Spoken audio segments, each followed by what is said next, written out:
देखो साधारण भाव में आम बारंबार कही आसीचु जे पेट्रोल पंप गुड़ाक पाखापाखि 4 दिन स्टॉक रुहे तांकर स्टोरेज कैपेसिटी अनुसार एवं 2 दिन जदि तेल परिवहन न हुए ताहले तेलर अभाव देखा जीवाटा संभव एवं अल्प किछि टांकी तेल अभाव देखा देला किंतु गतकाली 100 खंड गाड़ी लोड होकर विभिन्न पेट्रोल पंप को ओडिशा रे मूवमेंट करा जायछि। आज भी सकाळू एपर्यंत पाखापाखि 150 गाड़ी मूवमेंट हो सारी 4टी डिपोरु जदि एभली मूवमेंट जारी रुहे ताहले कोनोसी क्राइसिस हबो नाही का भा किछि पेट्रोल पंप रे तेल सरी जिबार संभावना रहिछि। देखंतु सेटा तो सरकारंकर निष्पत्ति जे स्ट्राइक रो कॉल जानिकिरी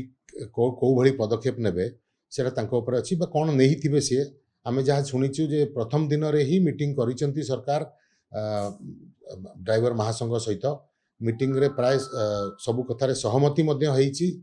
किंतु तुटी पारला नाही। आशा करा जिवो जे आज जदि कोनोसी मीटिंग करिकि सेही